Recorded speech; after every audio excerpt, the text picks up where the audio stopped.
Hello student, welcome to Atul education. तो friend, इस video के अंदर हम लोग एसपी के केस स्टडी के बारे में देखेंगे कि कौन सा इम्पॉर्टेंट केस स्टडी है। तो मैं आपको जो एक केस स्टडी बताने वाला हूँ, एक तरीके से मुझे इम्पॉर्टेंट लग रहा है क्योंकि एग्जाम में ऑलरेडी आया हुआ, तो आप लोग एक बार देख लेना। मैं ये नहीं बोलता हूँ कि सेम टू सेम यही केस स्टडी आएगा, बट एग्जाम में इस टाइप के केस स्टडी आपसे पूछे जा सकते हैं। यदि आप लोग एक बार रीड करके पढ़ कर जाओगे तो आपको एक आइडिया मिलेगा कि कैसे आपको केस स्टडी लिखना है। तो चलो फ्रेंड, सबसे पहले हम लोग केस स्टडी देखते हैं। यहाँ पर लिखा है gold limited company has recently come out with the public offer through the FU. बोलता है एक गोल्ड लिमिटेड कंपनी है और रिसेंटली कम आउट मतलब आई विद द पब्लिक ऑफर, लेकर आई एफयू जिसे हम लोग बोलते हैं। आगे देखो क्या लिखा है, their issue are the over subscribe. बोलता है इसका इशू क्या हो गया, ओवर सब्सक्राइब्ड हो गया। The board of director now want to start the allotment of process। Board of director allotment process start करना चाहते हैं। तो यहाँ पर आपने समझा गोल्ड लिमिटेड एक कंपनी है जिसने क्या किया, पब्लिक ऑफर लाया था, एफयू फर्दर पब्लिक ऑफर, जिसमें क्या हुआ था, ओवर सब्सक्रिप्शन हो गया। मतलब यदि उसको 100 शेयर बेचना था तो उसके पास 120 शेयर के लिए एप्लीकेशन आ गया था और बोर्ड ऑफ डायरेक्टर क्या करना चाह रहे हैं, शेयर को अलॉट करने जा रहे हैं। तो ऐसे में आपसे क्वेश्चन क्या पूछा गया है, is the gold limited company a listed company. तो मैंने आपको बताया था कि यदि कोई कंपनी एफपीओ तभी ला सकती है जब वो पहले आईपीओ लाकर कंपनी लिस्टेड हो गई रहेगी। तो इसका राइट आंसर क्या होना चाहिए, यस। जो हम लोग की कंपनी है गोल्ड लिमिटेड, ये लिस्टेड कंपनी है, ऐसा लाना चाहिए क्योंकि आईपीओ के बाद ही क्या आता है, एफपीओ आता है। तो आपको बेसिक कॉन्सेप्ट पता रहेगा तो आप लोग आंसर लिख सकते हो। जैसे इसका आंसर रहेगा yes, Gold Limited company is a listed company. After IPO, company become the listed company. Every issue of the share by the listed company after it's the IPO called the FPO। FPO का मतलब ही वही होता है, जब एक बार listed company IPO लाके listed हो गई कंपनी तो ही FPO ला सकती है। दूसरा, जैसे यहाँ पर क्या दिया है, इससे पहले फ्रेंड यदि आप लोग ने चैनल को सब्सक्राइब नहीं किया तो चैनल को सब्सक्राइब कर लेना और डिस्क्रिप्शन बॉक्स में आपको मैं पीडीएफ का लिंक दे दूंगा, तो आप लोग उसमें से आप लोग इस पीडीएफ को डाउनलोड कर लेना, जिससे एक बार प्रैक्टिस करके जाना।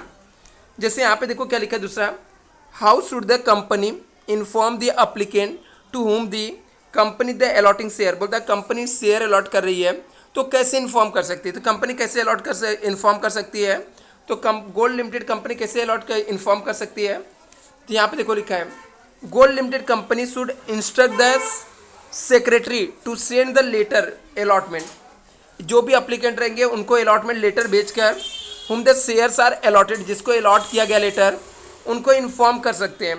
और जिनको कंपनी शेयर नहीं इशू कर रही है उनको भी लेटर लिख के रिग्रेट लेटर मतलब माफ़ी मांगकर उनके पैसे रिफंड कर सकते हैं। तो इस तरीके से आपको कॉन्सेप्ट पता रहेगा तो आप लिख सकते हो। जैसे यहाँ पे नेक्स्ट क्वेश्चन क्या पूछा था, थर्ड क्वेश्चन यहाँ पर है, लिखा है with in what is the period should the company issue share certificate. तो आपको पता है कि कंपनी जो है शेयर सर्टिफिकेट 60 डे के अंदर इशू करती है। तो जिस दिन इसका अलॉटमेंट हो जाएगा उसके 60 डे के अंदर कंपनी को शेयर सर्टिफिकेट इशू करना पड़ेगा। तो यहाँ पर देख सकते हो इसके आंसर क्या रहेंगे, gold limited company must issue the share certificate to the share holder within 60 day from the date of allotment. तो आपको ऐसे सेंटेंस खुद से बना के यहाँ पर लिखना होता है। जैसे दूसरा एक यहाँ पे दिया है, लिखा violet limited company plan to raise 10 crore. बोलता है कंपनी जो 10 करोड़ का रेज करना चाहती है by issue the debenture issue करना चाहती है। क्या करती है, डेबेंचर इशू करके 10 करोड़ रुपए अरेंज करना चाहती है capital. The board of director have some queries. Board of director को कुछ क्वेरीज से मतलब कुछ उसमें डाउट है या प्रॉब्लम, ऐसा बोल सकते हो। Please advise them the following. तो उससे रिलेटेड आपको क्वेश्चन पूछा गया। मतलब यहाँ पे समझा आपने, एक कंपनी है वायलेट लिमिटेड, उसका वो कंपनी 10 करोड़ रुपए अरेंज करना चाहती है लेकिन वो डिबेंचर इशू करना चाहती है। अभी उसके बोर्ड ऑफ डायरेक्टर को कुछ सवाल है, उसके मन में कुछ क्वेश्चन है जिसका जवाब आपको देना है। ये आपका केस है। तभी वो सवाल क्या है, can the company issue the unsecured debenture. Company unsecured debenture issue कर सकती है। तो यहाँ पे क्या लिखा है कि लिमिटेड कंपनी, कौन सी कंपनी है, लिमिटेड कंपनी है, तो इसलिए ये अनसिक्योर्ड डिबेंचर नहीं इशू कर सकती है। तो ये इसका आंसर रहेगा no. No, only private limited company can issue unsecured debenture. Unsecured debenture public limited company नहीं इशू कर सकती। कैसे पता चला पब्लिक लिमिटेड है? जिसके सामने प्राइवेट लिमिटेड नहीं लिखा रहता वो पब्लिक लिमिटेड कंपनी रहती है। तो ऐसे में no, only private limited company can issue unsecured debenture issue कर सकती है। Public limited company unsecured debenture नहीं इशू कर सकती है।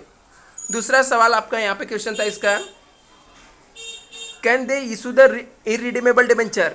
तो इसका भी आंसर क्या आएगा? नो आएगा। सिर्फ आपको नो नहीं लिखना, एक्सप्लेन करना पड़ेगा, क्योंकि कंपनी अभी इरिडीमेबल डिबेंचर नए कंपनी एक्ट के हिसाब से नहीं इशू कर सकती है।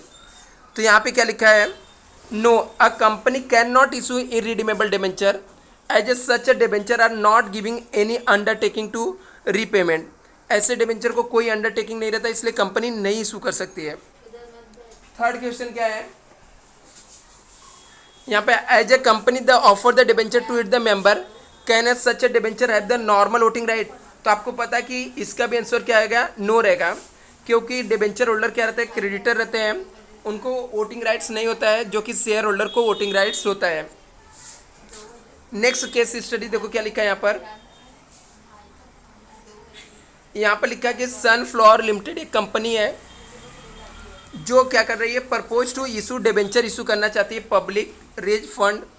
After the discussion the board of director have the decide to issue secure debenture और रिडीमेबल और non convertible debenture with the tenor of 10 years के लिए। तो please advise the board of director following matter में आपको advice देना है। पहला क्वेश्चन है, should the company appoint the debenture trustees. Company debenture trustees appoint कर सकती है, करना पड़ेगा, यस। इसका आंसर आ जाएगा कंपनी को डिबेंचर ट्रस्टीज को क्या करना पड़ेगा? अपॉइंट करना पड़ेगा। यहाँ पर should the company create the charge of asset. जब कंपनी सिक्योर डिबेंचर इशू कर रही है तो उसको रखना पड़ेगा, ठीक है, उसको चार्ज ऑफ असेट्स रखना पड़ेगा। आगे लिखा can the tenor of debenture be less than 10 years. तो इसका रहेगा नो, ठीक है, 10 ईयर्स रहने चाहिए। तो इसके राइट आंसर आपको यस रहेगा, ठीक है। तो 10 साल के टेनर उससे कम होने चाहिए यहाँ पर।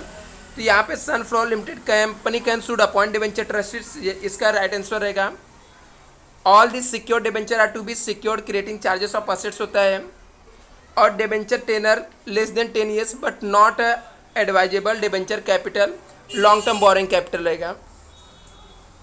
ऐसे यहाँ पर एक और केस स्टडी आपको दिया है, लिखा है ABC limited is a eligible public company है as per the company act 2013 with the reference to accept the public deposit. वो पब्लिक डिपॉजिट एक्सेप्ट कर सकती है क्या? तो पहला क्वेश्चन क्या है, can the company accept the deposit from joint name से एक्सेप्ट कर सकती है। तो यहाँ पर ये लिमिटेड कंपनी और एलिजिबल कंपनी है, तो आपको भी पता है क्या कर सकती है? एक्सेप्ट कर सकती है। तो इसका आंसर रहेगा can company accept deposit joint name. तो इसका आंसर रहेगा yes. ABC company limited can accept the deposit in the joint name but there should not be more than 3, लेकिन 3 नेम से ज़्यादा के वो एक्सेप्ट नहीं कर सकती है। इसका दूसरा क्वेश्चन था can the company accept the deposit from the member से एक्सेप्ट कर सकती है। इसका भी आंसर यस रहेगा। ABC company limited the eligible company है, तो मेंबर से क्या कर सकती है? एक्सेप्ट कर सकती है। थर्ड क्वेश्चन यहाँ पर क्या है, can the company issue secure deposit issue कर सकती है। यस, ABC लिमिटेड कंपनी क्या कर सकती है? सिक्योर डिपॉजिट भी क्या कर सकती है? क्रिएट कर सकती है। चार्जेस ऑफ टेंजिबल असेट्स को गिरवी रख के इशू कर सकती है। तो ऐसे मैंने यहाँ पर और भी बहुत सारे आपको क्वेश्चन दिए हैं, जिसको आपको एक बार क्या कर लेना, रीड कर लेना। मैं बता देता हूँ कौन कौन सा क्वेश्चन है। जैसे केस स्टडी एक यहाँ पे दिया, Sun private limited company want to raise fund through the deposit. इसका क्वेश्चन क्या था? Can the company accept the deposit from the public से एक्सेप्ट कर सकती है। तो प्राइवेट लिमिटेड कंपनी है, इसलिए वो पब्लिक से एक्सेप्ट नहीं कर सकती है। यहाँ पर सिर्फ पब्लिक लिमिटेड कंपनी में क्या कर सकती है? पब्लिक से डिपॉजिट एक्सेप्ट कर सकती है। दूसरा यहाँ पर क्वेश्चन पूछा गया है, well the document should be company issue to invite the deposit. Deposit के लिए इन्विटेशन के लिए कंपनी को कौन सा डॉक्यूमेंट इशू करना पड़ता है? तो कंपनी को एडवर्टाइजमेंट देना पड़ता है। कंपनी को क्या करना पड़ता है?